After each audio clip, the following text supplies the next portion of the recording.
Hi everyone, my name is Dr. Zainab.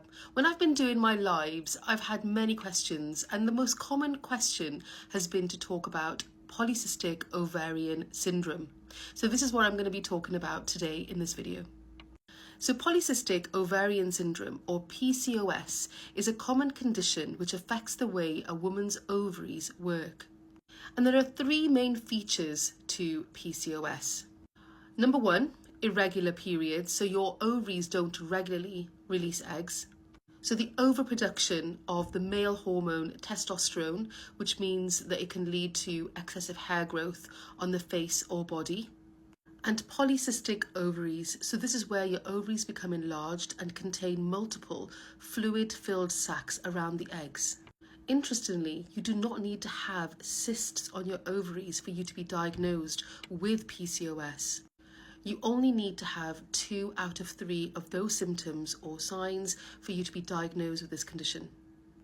So in PCOS, essentially, the woman is not really ovulating, not releasing an egg.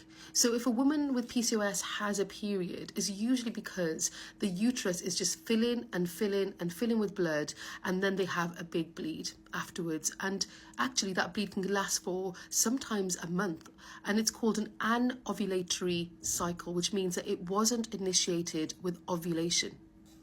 You know, it's quite difficult to know how many women have PCOS, but it is said that 1 in 10 women could have the condition. And the reason why we don't know is because half of these women don't have any symptoms. So I spoke about the kind of diagnosis criteria, but what are the actual symptoms? We've touched upon it a little bit already. The symptoms include irregular periods or no periods at all, difficulty in conceiving or getting pregnant, and this is because of the ovulation not happening, excessive hair growth, which we just spoke about, weight gain, thinning of the hair or loss of hair, and oily skin or acne as well. We do know that PCOS is related to an increased risk of health problems in the future, including type 2 diabetes and high cholesterol as well. Now, what causes PCOS? The exact cause is not known, but it is known to run in families. It's related to abnormal hormone levels in the body, and specifically insulin is affected, and that's the hormone that regulates your blood sugars. So many women are resistant to the insulin that their body's producing. So their body produces more insulin to try and counteract that resistance that they're having, which is why they're at increased risk of type 2 diabetes. And this increased insulin production actually then affects other hormones like testosterone, which is why you find women with PCOS can have higher levels of testosterone also. And being overweight and obese can also lead to further insulin production. So if you think you have PCOS, there's a number of things you can do and your GP can do to try and help find out if this is the case. Obviously, your GP will see you and take a history and find out what symptoms are making you feel that you might have PCOS. You may then be asked to have some blood tests done, and also, along with that, an ultrasound scan of your ovaries. So in order to be formally diagnosed with PCOS, like I said at the beginning, 2 out of 3 of the criteria are needed. So irregular bleeding, abnormal blood tests, and the scan. So even if the scan shows no polycystic ovaries, you could still have polycystic ovarian syndrome. And once you're diagnosed, you may be treated in general practice, or the GP might refer you on to either a gynecologist or an endocrinologist. So a gynecologist is one who deals with women's health, and an endocrinologist is the one who deals with hormones. So polycystic ovarian syndrome, PCOS, cannot be cured, but the symptoms can be managed. As we know, weight gain or obesity can really affect the symptoms of PCOS and make them worse. So weight loss is really important. So basic lifestyle factors need to be adhered to in order for symptoms to improve. In fact, even a weight loss of about 5% can really improve symptoms in someone who has PCOS.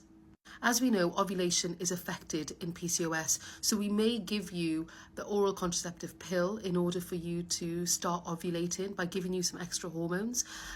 Also, this prevents the lining of the womb from getting thicker and thicker and thicker, which could lead to an increased risk of endometrial cancer. At least 4 periods a year is considered safe in PCOS. So if you're not having any bleeding like 6 months or 8 months, that is not good. So I think that's why we always try and give the pill in order to help the symptoms and for you to have a bleed if you have PCOS. Other hormonal methods can be the coil, for example, so a device that is put in the womb that locally produces progesterone, and that can help thin the lining of the womb, and that can help actually reduce heavy bleeding or maybe not have any periods at all, and it's a really good contraceptive as well. As I mentioned before, sometimes women with PCOS can have issues with conceiving or getting pregnant. In this situation, sometimes we give a drug called clomiphene, which can help induce ovulation. And if that drug is not effective, then we can give something called metformin, which is also a drug we use to treat type 2 diabetes. Not only is metformin used to treat type 2 diabetes and then also help with ovulation, but it can also reduce the blood sugars and help with insulin resistance as well. So your insulin is much better used in the body. For the excessive hair growth, sometimes the pill is used to help with that, but also sometimes creams are prescribed. So it's just worth exploring those options if you see your GP and that is one of the main symptoms that you're having. So as you can see, the video has been like 6 minutes or so. It's a large topic, and actually there's so much more to be discussed about with regards to PCOS. But this is a really kind of summary video as to what it is, the causes and the potential treatments, and we just spoke about some of the signs and symptoms as well. I hope it's been useful. Please share if you think people would benefit from the video, and yes, catch you on the next one. Thank you.